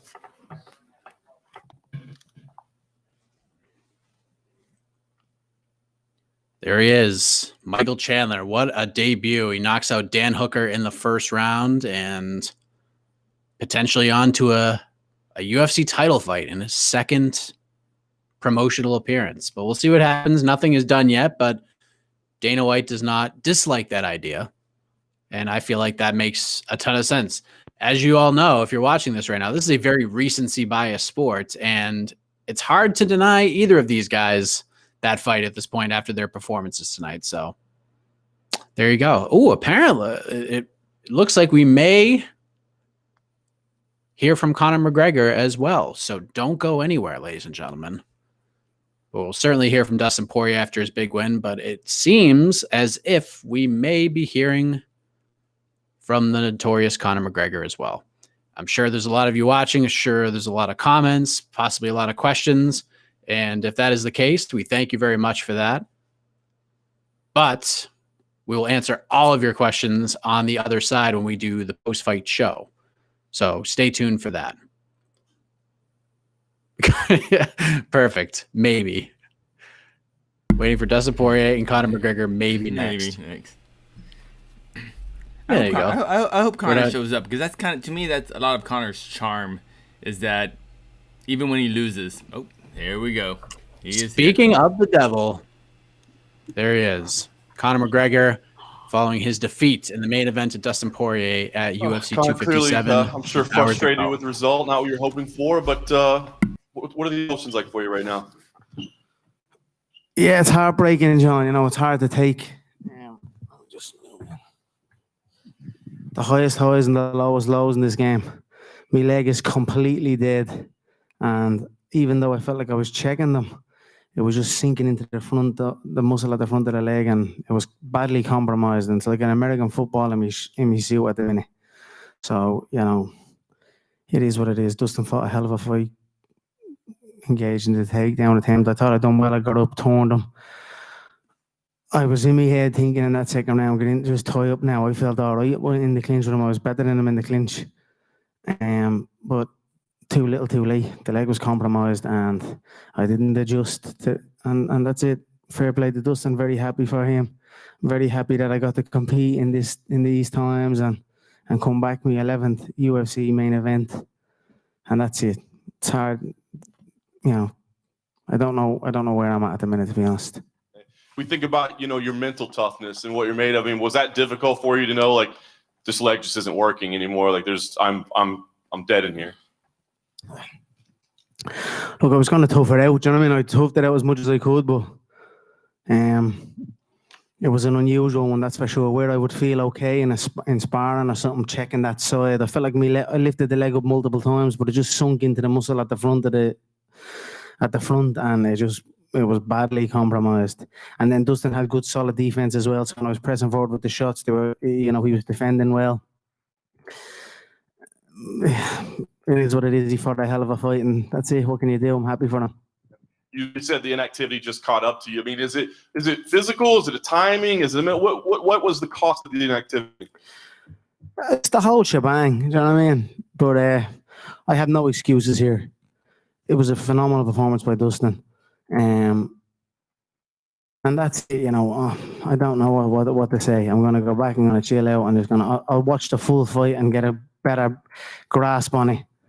But the leg was compromised, and I was rushing the shots a little bit, and you know, I didn't adjust, and that's that. You know, it's a bitter pill to swallow, and I don't even know whether I'm that upset. I don't know. I don't know what to say. You know. Last thing for me, Conor, Dana was here earlier, and he said, like, he hadn't talked to you yet, but he's like, this could go one of two ways. Either A, Conor gets hungry, you know what I mean, and it drives him, and he comes back, you know, better than ever, or he walks away. You know, he's got money in the bank. He doesn't need to do this. As you sit there right now, which of those two paths sounds right? Yeah, you know, I'll certainly regroup. I'll regroup and pick myself up, you know what I mean? Get up off the floor and go again, and that's it. Styles make fights. There's many great stylistic matchups out there. Myself and Dustin are 1-1. Myself and Nate are 1-1. You know, there's many good matchups for me, and I'll adopt a different approach for the trilogy, I feel, with Dustin, because, you know, that those leg kicks are not to be messed with, you know what I mean? That calf kick, the low calf kick, I've never experienced that, and it was a good one. So it's not that I haven't got the style in me to switch it up and keep that at bay. And I've a lot more weapons. I didn't get the show. It wasn't my night. Wasn't a great night, but again, no excuses. Hats off, and you know, regroup and pick myself up. I look forward to going back now, seeing the kids, and just taking the licks, man. It's a bastard of a game. But it is what it is. I there's not a mark on my face. I wasn't rattled with anything. It's just I had no leg. And fair fucking play to him. He fought well, and yeah, I look forward to watching it back. Conor, was the leg something that you felt growing over time as he landed more shots, or did it suddenly happen? Because in the final sequence, there's a moment where it looks like your leg suddenly goes dead and your balance goes. Yeah, it was an accumulated for sure. I knew when I seen he had Thiago Alves in the corners like these. You know, I knew what was coming.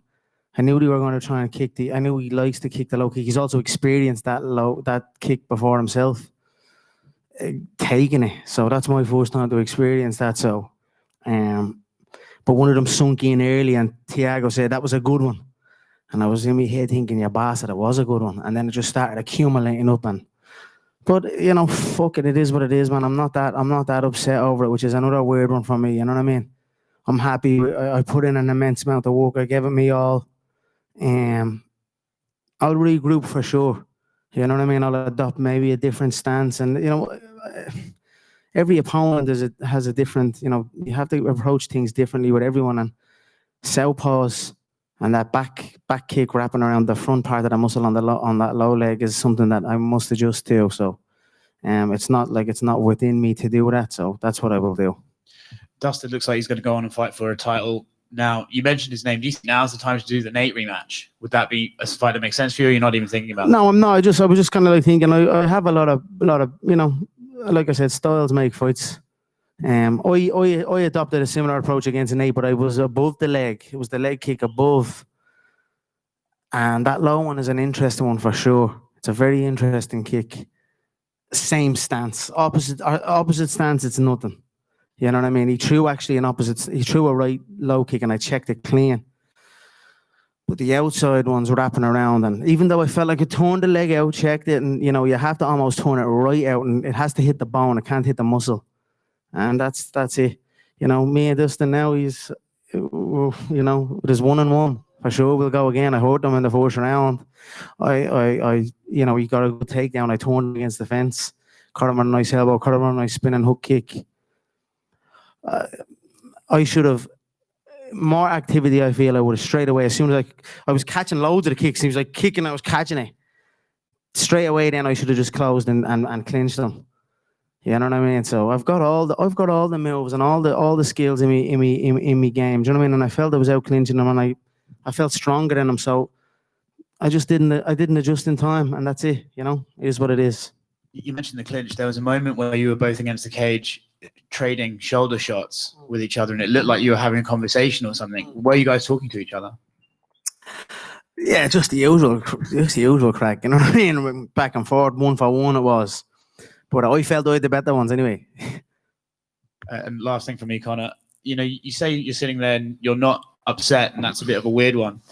Is part of that because this is something that you really love to do, otherwise you wouldn't be doing it anymore? And the fact is, despite the loss, you finally have been able to compete again for the first time in a year. John mentioned about, people worry you might sort of go off and leave the game. Are you still happy right now? Are you happy that you just got to compete? I am happy. I'm disappointed, and but I'm happy for sure. Like I got to come out here and do this fight here in the Middle East, put on a show for the people. I done my best, and things don't go your way at times, but pick yourself up and carry on. I've got a lot of good things going in my life. Do you know what I mean? So I just keep my head high, and that's it. And take the shots, take the licks, and just fucking keep on going. Thanks very much, man. Right here. A lot was made coming into this fight of the sheer size of Dustin. Like a lot of people said, he was cutting down from 180 to 155. Did you feel the strength or size of him in there? No. Well, he was way stronger in the clinch, you know what I mean? I turned him against the fence. I had him pinned, and he wasn't. It's just we both had to make one. Well, I made 155. They made 160, 156. But no, he just fought he fought a good fight, an experienced fight. He's been in here a lot. Almost more than double the amount of time I've been in here in the cage, and that's it. It's a hard. You keep showing up, you'll get there. And like I said, I'm very happy for Dustin and his wife and the things that they've been doing. I'm proud and honored, like I said before, proud and honored to share the octagon with him, and we're one apiece. And I don't want to sour your mood, but Habib has responded to your loss on Twitter. He says, this is what he wrote. He goes, "This is what happened when you change your team, leaving the sparring partners who made you a champion and sparring with little kids far away from reality." Do you have a response to that at all? My team has been the team since day one. I've not changed any team. It is what it is, Respect the athletes, and that's the character of the man for sure, behind the mask. And whatever. What do you want to do? Does he want to come back or no? Because he's not throwing no leg kicks. You know what I mean? I got up off the ground against Dustin. I turned Dustin. You know what I mean? Look at little pockets of that sequence where he's fights. Like I said, styles make fights. Every fight is a different fight. That's why all this prestige and all that people try and hold on to. I don't hold on to that. You know what I mean? Whether someone has multiple wins or multiple losses. You know what I mean? Every fight between every man is different. And that's it. Dustin's style just played into it today, and he got, he has the durability, he has experience, and he has that air kick now in his arsenal, and I'll adjust and keep going. So, but if he wants to have his disrespectful comments, come back and let's go again, my man. You know what I mean? I'm here for it. Yeah. So Dana did say it's not. that's fighting talk. So if he's not, you know what I mean? If you come on back, come back. You try and do it. You know what I mean? So that's that. One of the main comments right now on social media from all the fans is even legends can lose. How do you feel to have such an amazing fan base that supports you till the end?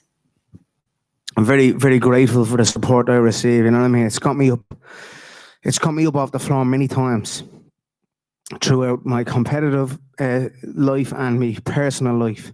And that's what I said. I'm proud and honored to come here before you and put a show on for the people of the world. You know what I mean? To do this through the Christmas, to go to 155, to give it the shot. I've done this for the support, for the fans. You know what I mean? For the people that support me, and all I can say is I'm sorry I let the side down, and I'm fresh, I'm healthy. There was no trauma blows. There was no, you know what I mean? It's just my leg is like a football. Below me knee is literally like a football, or an American football inside me suit pants. So it went right up into the hip, and I hope in Thailand when they themselves wax with the old with the stick to strengthen up the shins. I hope now I'm at the getting that little durability in that muscle now. Do you know what I mean? Like I'm at the developing the antibodies or something. You know what I mean? If you want to put it like that.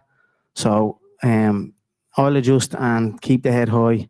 It'll be a rough few days and that, but I'm gonna go back. I'm gonna enjoy my kids, have fun. It's morning here. It's you know what I mean. I'm gonna I'm gonna still do my thing, have me proper Irish coffee, have me pancakes, go back to the yacht.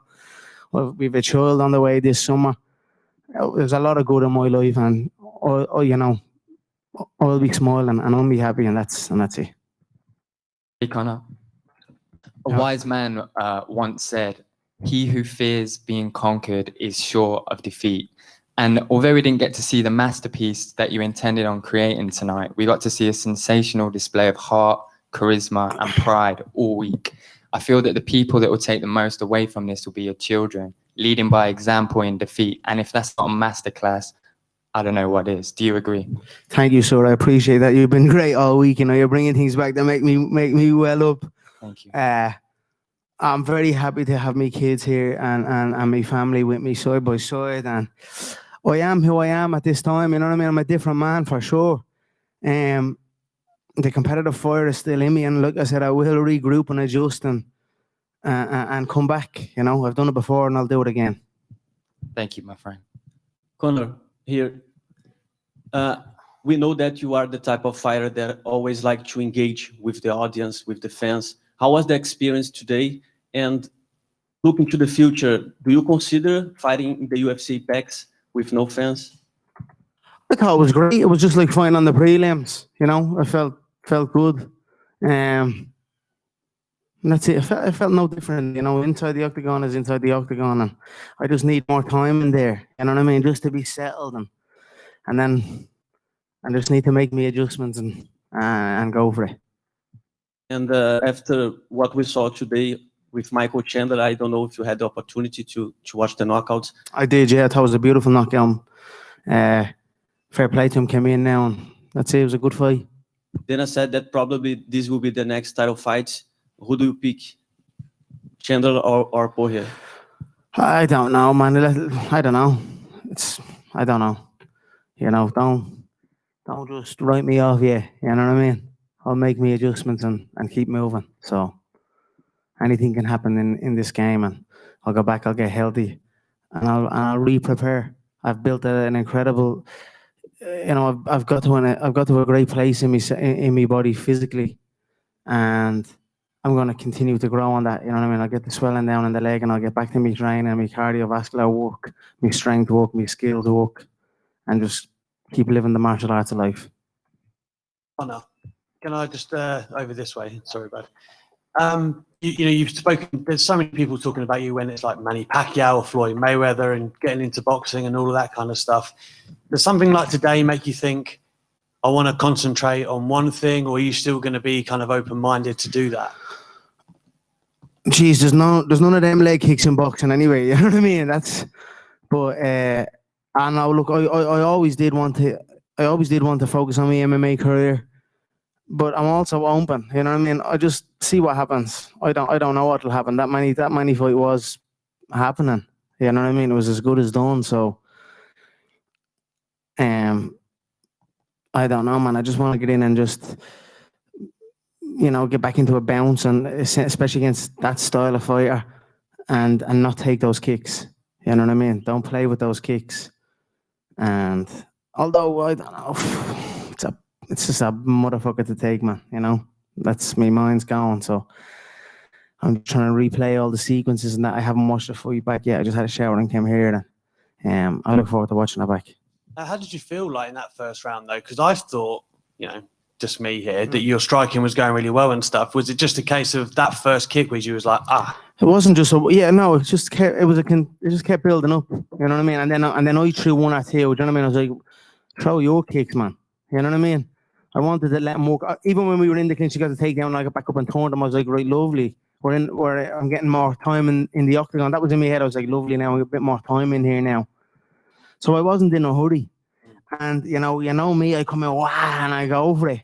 So there's a lot in my head now. I'm not even like, oh, maybe I need to go back that way. I'm gonna be who I am in the moment and take things as they come. And that's it, you know.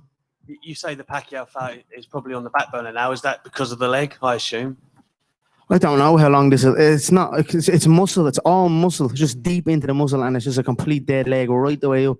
It's no bone, no nothing, not a mark on the head. I'm just bleeding gutted, man. It's just I'd rather a lumping, you know what I mean, instead of a bleeding dead leg. But it is what it is, man. Fair play to him. It was a smart fight. He got the shot. He got me down in the first. Man, I should have just tied up in the fucking. I should have when I caught a few of them kicks. I should have played and just pressed him against the fence and keep beating him in the fence. Hit him with a lovely elbow in the temple that hurt him. Should have just kept mauling him. Do you know what I mean? I felt well stronger than him. Well stronger. So, you know, maybe I'll switch up my game the next time we fight Dustin. Maybe you'll see a grappling side of me the next time me and Dustin go ahead. You know, I just have to keep going and just be able to go through the disciplines seamlessly, you know, and make the correct decisions in there. And only that'll only come with time in the octagon. You know, you can do 1 billion rounds outside, but you know, without time inside the octagon live, it's a hard thing to do. So I've got away with it the last while, but not tonight. I mean, lastly, for me, I want to talk about kind of evolution of your character that we've seen. You know, you're very humble and you've been very respectful and classy for this whole process. Talk to me. Do you think like becoming a father has really brought that out of you, and that makes you appreciate things like this that much more? You can go to your family after this. That's why you're maybe not as upset, is what you said. Yeah, but I mean, yeah, of course. But I'm not. I am upset. I'm upset. You know what I mean? I'm sad, but I'm still content. You know what I mean? I'm happy, and like you said, I've got a lot going. So. It's not nice going back without the win. You know what I mean? That's for sure. But life is like that sometimes, and we pick ourselves up and keep going. Conor, just real quick to your left over here. I know you would have rather had the win, but Dana did say when he was in here that this was one of the 2 or 3 highest selling pay-per-views in UFC history. What does that mean to you, and kind of say about your drawing power still at this point? Yeah, it's always good. You know, I tried to come in and give a show. All across the board in the lead up and in the fight week and in the fight itself. You know, sometimes you come in here and make magic, and sometimes you know you don't. I'm happy with all my records, and I'm happy that I got to compete and do it again. And it is what it is. What do you think is a bigger trilogy, Dustin or Diaz? I think they're both pretty big. 2 southpaws as well, which is interesting. Yeah,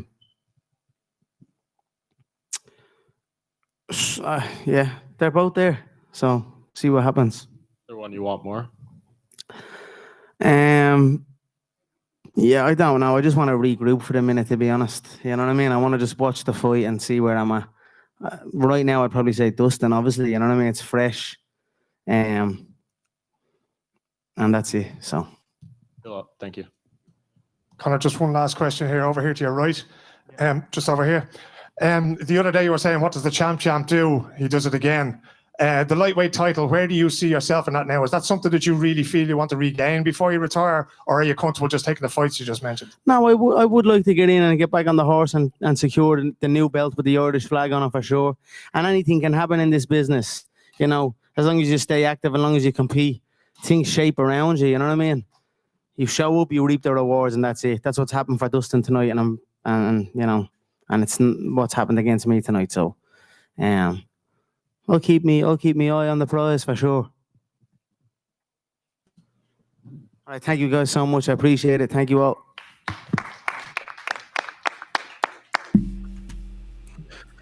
All right, it's Conor McGregor. A very humble, pretty upset Conor. For a while, kind of at a loss for words, as could probably be expected. Oh, I think we're gonna. No, he's just. Our colleague Jose Youngs got him a little bit riled up with the Habib questions, and he didn't let himself get to that place. Like, he showed glimpses, but he didn't get all the way there. But there you go. We just heard from Conor McGregor. That was a unexpected treat, so to speak. Because I mean, when was the last time a main event, a man who got defeated in the main event, or a woman who got defeated in the main event, stepped up at one of these press conferences? That's probably the first time since this pandemic started. It used to be kind of a normal thing, but yeah, the UFC has been kind of holding off on that. And a lot of times these main event guys have been just beating the crap out of each other, so they just go straight to the hospital. But I think right before Conor came up, I was going to say, one thing I really do admire about him is even in his losses, his Mayweather loss, when he lost Nate the first time, he showed up at that press conference and he faced the music, and can't hate on that. Cannot hate on that at all. Oh, and look who we got. Definitely going to be fighting for a championship belt in this next fight. Huge win for Dustin Poirier. Obviously not a title fight, but still a pretty big one, right? So talk about the fear right now and just kind of where this ranks as a career moment for you. It's definitely, I mean, it's up there. Beating Max, getting that interim belt, knocking out Conor on a pay-per-view main event. It's up there for sure. I'm happy, man. All the discussion kind of coming into this was like about your mental check, you know, and it wasn't going to be a difficult mental battle versus necessarily just, you know, tactics and that sort of things. Was this a tough mental test to get in there that first minute and put all that behind? I wasn't even thinking about the first fight, honestly. But every fight's a mental test. You know, this stuff is scary, and you have anxiety in the locker room and the week of the fight. More so this one, man. Like training camp, all that stuff, it gets blocked out. That's all noise to me. But this freaking thing, dude, I'm sitting in a hotel for 2 weeks on Fight Island with nothing to do but think about the fight. You know, it's but like Conor said, I've got a lot of experience in this game, and like I've said, I just don't care anymore what anyone thinks. So it's whatever. You used the wrestling early, which we thought would probably be a big factor, but ended up getting it done on the feet. So was the game plan to use more wrestling, or did you think you'd be able to just outstrike them? The game plan was to not be heavy on my feet and throw power shots and box early. The game plan was to kick and wrestle and box, to mix it up and make it a mixed martial arts fight, to kick inside, to kick outside. Mike Brown was real big on me throwing calf kicks this fight. Really big on it. Really wanted me to and it worked, man. You know, we compromised his leg, and he was in a bad position early, just from the repeated leg kicks. Even when he started checking, he wasn't contacting with the shin. He wasn't, you know, like a small rotation more, I would have been paying for those kicks, but I was still getting the muscle of his leg. That part of your leg and muscle is so small and thin that you can't take many shots there. You know, after the second leg kick, I knew he was hurting. He says he wants to regroup and come back. And what do you think? Is a trilogy in order somewhere down the line? Do you think it has to happen at some point? I mean, we're 1-1 for knockouts, right? This is CTE Island. This ain't Fight Island. We'll see. We'll see what I don't know. You know, I can't tell the future. But we're 1-1. We both KO'd each other, so you probably have to do it again, right? I like it. Dana was here a little bit earlier. Spoke to Habib. It doesn't look like Habib's going to come back right now. Are you okay with that? And if so, it seems like, you know, Chandler would probably be the fight for the title. You and him. Does that make sense to you? No, it does not. Respect to Chandler. Great win over a guy. But to come in and beat a guy I just beat and get a title shot, dude, I've been in, what is this, 27, 28 fights in the UFC, trying to, you know, everything, fighting the toughest of the toughest guys to get my hands on gold. You know, he should fight Charles Oliveira or something. Let Chandler and Charles Oliveira go at it. That doesn't really, I'm going to sell hot sauce if that's the case. Last thing for me, I guess they were saying on the broadcast, did you went over to Cormier and the broadcast? He was like, I don't even like this. I don't like this anymore. What was that about?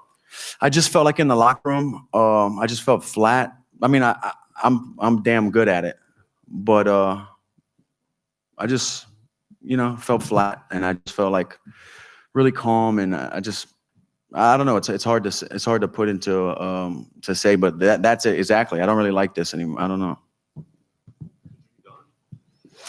We'll see. I'm not, dude. I got so many ass whippings left to hand out. I feel like I'm just hitting my prime, right? And just putting everything together. My body and my mind are finally on the same wavelength. And just turned 32 this week. We'll see what happens, man. I don't know. Only part I liked was the fight this whole last 2 weeks. So I don't know if that answers a question or draws more questions, but I didn't enjoy the process these last 2 weeks. The only part I liked was fighting. Dustin, right here. There was a moment in the first round when you were trading shoulder strikes, talking to each other. Is that something you had worked on, or did you just throw it back? I always talk trash to these guys. Ask any of my opponents. I'm always having fun in there and talking and stuff. No, I hit him with the shoulder strike. I forget what I told him. I said, "How about that clavicle?" or something silly, you know. Yeah, that was it. And then he hit me with a good knee, and I said, and I told him that was a great shot. That was a good one. And then finally, just to clarify, you're willing to just wait, see if they give you a title shot, see what else happens behind you? Well, I'm not waiting for nothing. I'm going home, be with my family. I'm going back being dad. I'm going to sell hot sauce. I'm going to work with my foundation. I have so many things happening outside of fighting right now. This is just something I do. Dustin, over here to you, right? You said that you were talking to him. Was he talking back or was he staying quiet? He wasn't really. I think he said something when he landed a shoulder. He might have said something, but he wasn't talking. Well, yeah, it wasn't a whole lot of chatter going on, just in the mix of shoulder strikes against the fence. You mentioned you didn't enjoy the process of this. Is that like part of that due to the size of the fight, how much media you had to do and all the attention on you? I don't know. I think part of it might be from fucking spinning my wheels for 2 weeks sitting in a hotel room. You call this Fight Island, but man, this is Fight Hotel. We couldn't leave the property. I'm sitting for 2 weeks cutting weight. The furthest I can go is to the workout room. You know, this was like I was in a prison in my own mind over here, man. You got to listen to the race cars, though. It drove me fucking nuts yesterday. Yesterday, I was like, dude, I thought yesterday was the worst day, right? And this is the day before the fight. I'm sitting there. I'm like, I'm about to jump off the balcony. You mentioned that a fight with Michael Chandler doesn't really interest you at the moment. What does interest you? Would you rather just do a rematch with Conor? Would you like to look elsewhere? What does interest you? I mean, a rematch with Conor interests me. Always wanted to whip Nate Diaz's ass. That interests me.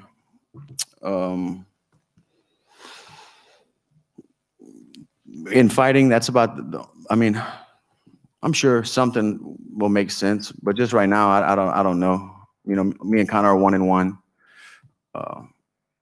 Nate Diaz got away and likes to talk a lot of shit online. But I just got to go back home. We'll see. Do you think there is something to Conor's thing about inactivity hurting him? Possible. Everybody's different. You know, I've seen guys that not affect, and you know, ring rust is real if you allow it to be. I just assumed it wouldn't be for Conor. That's how I approached this fight because I thought he was in the, you know, in Portugal and he has a training camp going built around him. He's putting in the work every day, so I think you would be sharp and your timing would be good. When the like real life timing of a fight, I feel like I get that in training camps. You know, so I don't think ring rust would be a thing for me unless it's mental, you know, like a mental worrying about performing again, maybe. I don't know. To each his own, I guess. And last thing for me, a lot of it was made of your durability at 155 versus 145. You took the shot from at 145, it finished you, but tonight you took a few shots. Did any of them hurt you, phase you at all, or did you feel like you could take them quite comfortably? No, he hurt me. He hurt me with the left hand.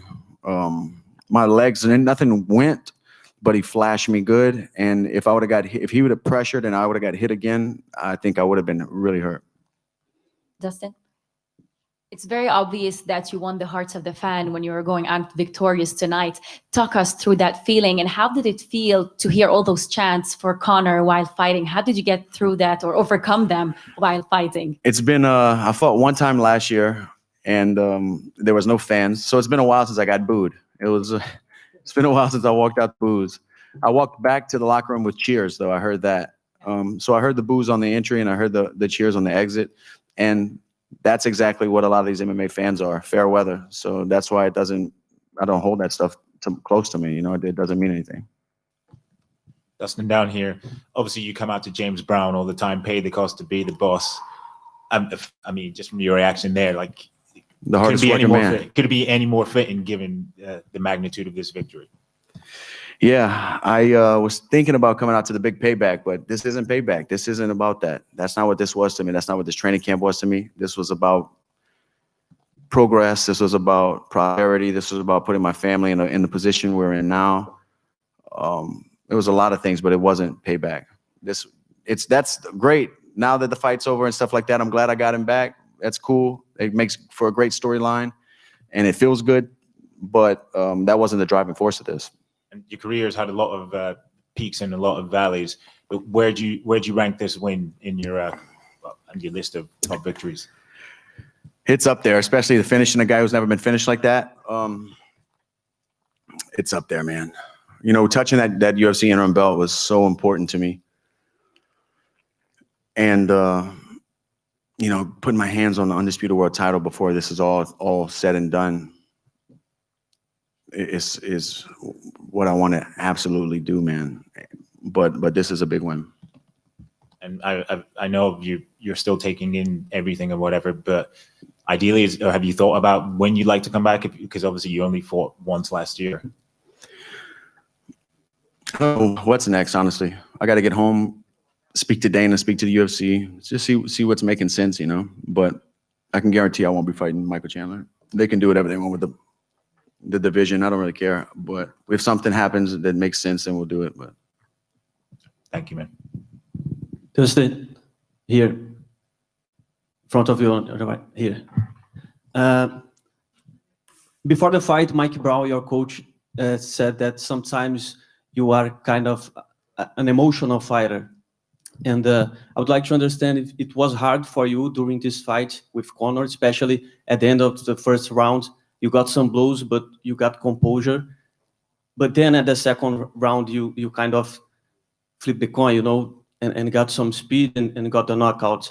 How was that process for you to deal with emotions inside the octagon with Conor? tonight is one of the best I've ever felt, honestly. I was emotionless. I was an assassin, and I was here to execute. You know, I was locked in, man, locked and loaded. I felt nothing. I felt very focused. It was a great feeling. Like I said, I didn't enjoy warming up. I didn't enjoy the week of sitting in 2 weeks of sitting in a hotel room. But damn, when I let that dog out and I get in there and I perform, I can scrap, man, and I know I can, and it feels good. But there was no emotion. And you already talking about Chandler, that he doesn't deserve because he just got... Yeah, and you know, it's not even my position to be. I just been putting in work. That's why I'm sitting here feeling like I can talk about it, because I've been in the division, in the UFC for a long time, fighting the best of the best of the best. No disrespect to him, you know, he seems like a good husband, a good father, speaks well, has a lot of respect, carries himself very well. Nothing but respect for him. It's not a knock against him. It's just my feelings towards the division and the sport. You know what I mean? I feel like I lost to Khabib. I came out and put on a fight of the year for you guys. Got my hand raised against the top 5 opponent after that. Then I come in here and Khabib doesn't want to come back, and I knock out, you know, one of the biggest fights you can get. I knocked this guy out too. Khabib reiterates he doesn't want to fight anymore. Dude, I'm the champ. You know, I'm not going to fight some, and like I said, respect to Chandler. Fight a new guy to the UFC who just beat a guy who's coming off a loss that I just beat for the belt. You know, that doesn't not exciting to me. And what would you say about, what would you say about Oliveira, which has I think he has more, you know, because I've been watching that guy for 10 years in the UFC, 2 different weight classes. He's fought the best of the best, you know, over and over again. And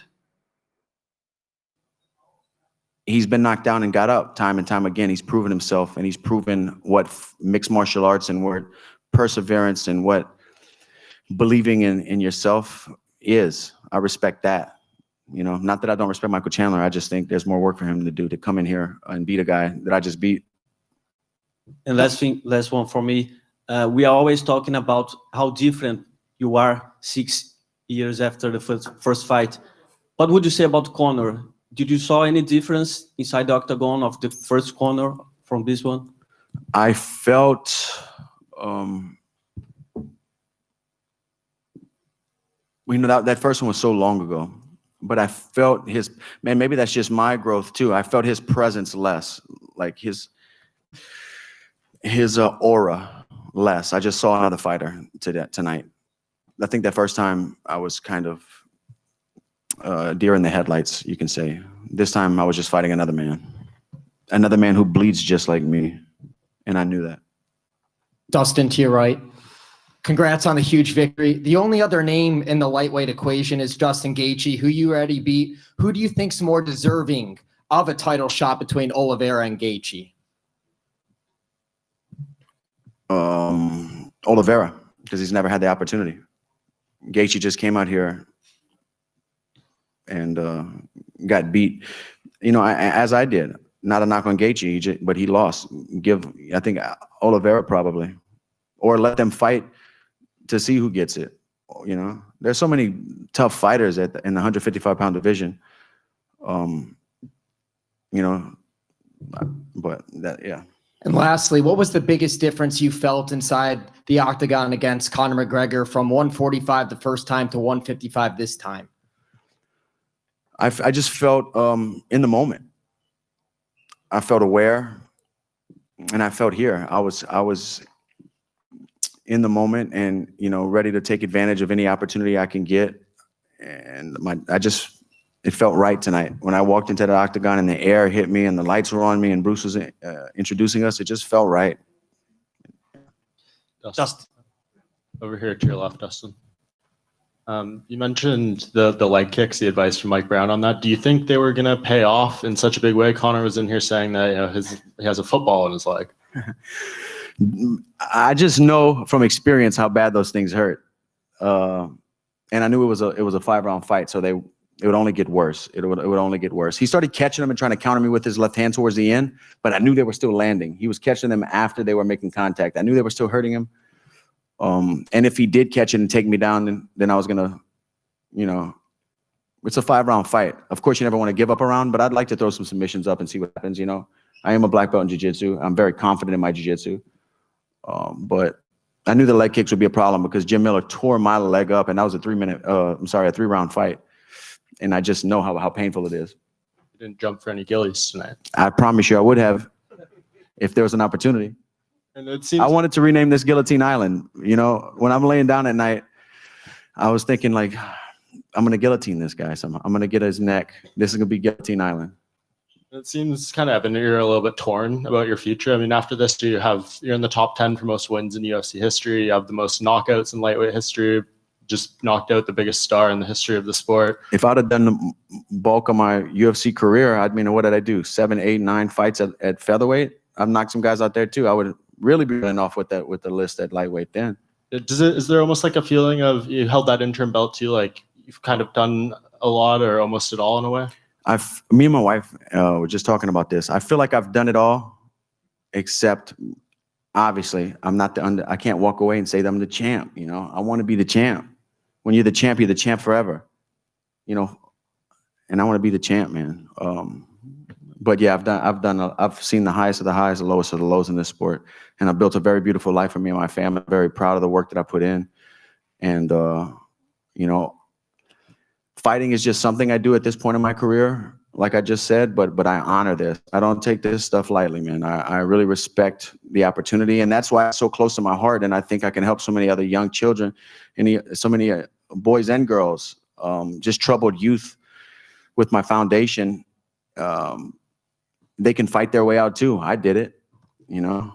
I'm just like them. I'm nothing special. If I can do it, anyone could do it. But I feel like if you introduce troubled kids to martial arts and to goals and just be a positive person around them, that it can change their life, man. This changed my life, and I just want to share that with people.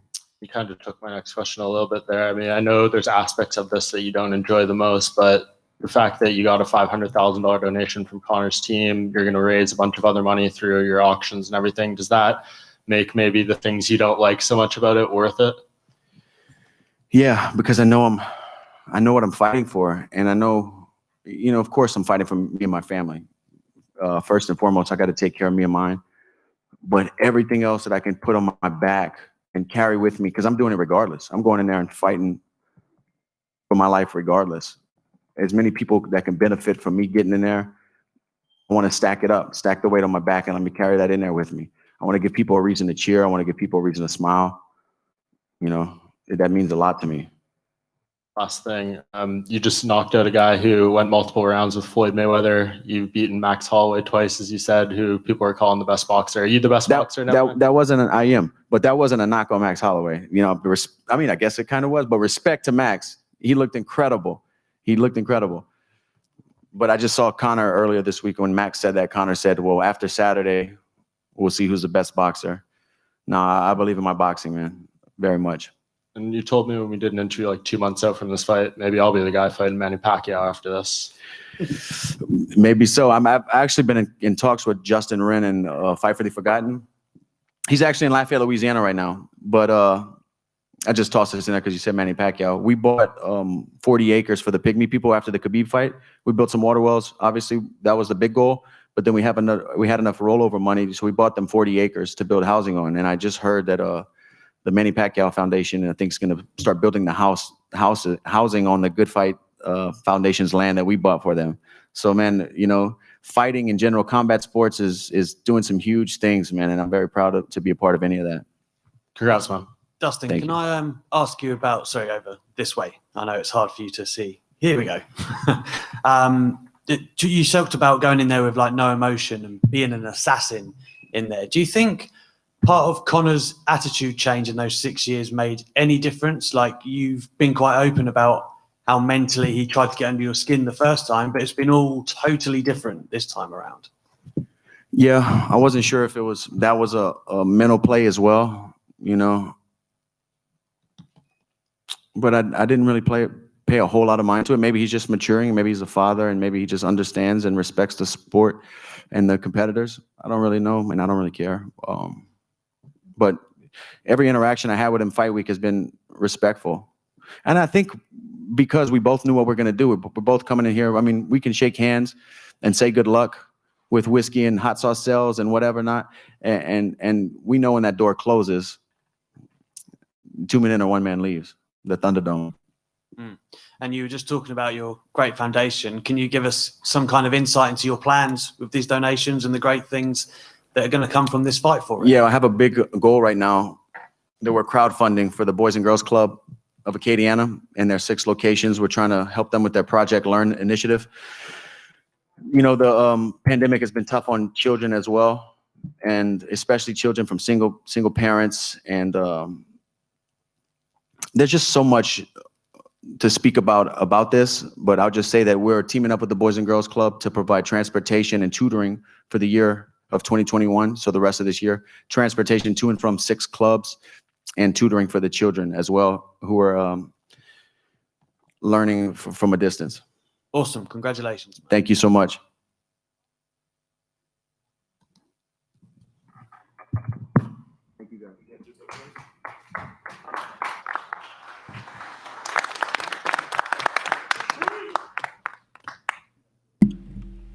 Round of applause, well deserved for Dustin Poirier. Congratulations on a huge win for him. He defeats Conor McGregor, knocks him out in the 2nd round, and now he's on to perhaps bigger and better things. But it seems like the option we were all seemingly excited about before he got up there doesn't seem to be anything that Dustin Poirier is interested in. Said he doesn't want to fight Michael Chandler. He's not interested in that. He doesn't feel like Chandler has deserved his title shot after that win against Dan Hooker. So he likes the idea of maybe Chandler fighting Oliveira. He likes the idea of himself fighting Charles Oliveira. So there you go. That's where we're at. I don't know if Jose can hear us or not. Oh, yeah. Yeah. He's just basically like, nah, no thanks. That was weird. I don't agree with his line of thinking. But he won a big fight tonight. I think that's what the focus should be on. Yeah, I mean, I do agree with like Dana to a point when it comes to that stuff, that like it just happened. Like, we can't map out the future right now, and at 55 there's so many options, so it's like almost impossible to like lay out the exact scenario that's going to happen, but there are a lot of options. He could go and fight Conor again. I think he'd be happy with that, but we'll see. Okay, so we're going to stop this stream. I don't know what's going on. Yeah, we'll stop this stream, and then we're going to talk with all of you on the other side on the post show. So yeah, leave here. Oh, well, but I do want to hear from Jose one more time. Any final thoughts before you head back home to the United States after several days in Abu Dhabi, 3 fight cards, 7,000 fights, 70-something fighters. Any final thoughts before you head home? Man, I don't even know. It's like hard to even think about coherent thoughts into a thought right now. But UFC still doesn't have a lightweight champ. Still doesn't have a lightweight champion, which is annoying, but it is what it is. I guess we're not going to get Michael Chandler versus Dustin Poirier, which is his choice, I guess. But yeah, what's up? Did Dustin say? I can't remember. Did Dustin say his next fight will only be for the belt, or will he just take another fight? No, he said he was interested in the Conor trilogy or Nate or anything that makes sense. He said. Yeah, I was confused because he said that, but then he also said how much he wanted to be the champion and all that stuff. And if he fights Conor and Nate, they're not for the belt. That's odd.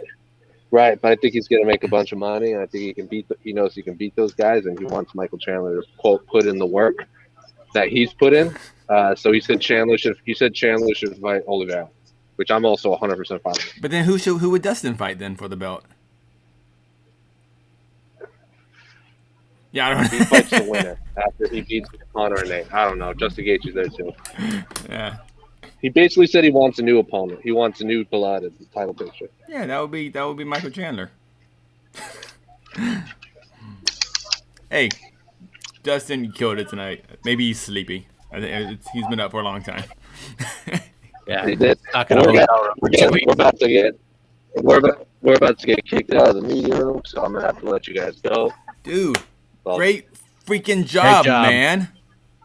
You did it. It's stirring the pot, baby. Yeah, you did it, man. It's a big round of applause. Yeah, it's noon here. That blows my mind. It's noon on Sunday. Yeah, it's noon on Sunday. That is crazy. All right, go grab lunch. Alex and I are gonna get a bunch of stuff up. Yeah, go grab lunch. Yeah, definitely will. All right, see you guys. Great job, man. Safe travels, man. All right, we're wrapping this up. We'll see you on the other side for the post-fight show. Bring your questions, bring your comments. It's all about you guys. For Jose, Casey, I'm Mike Heck. We'll see you in a few minutes.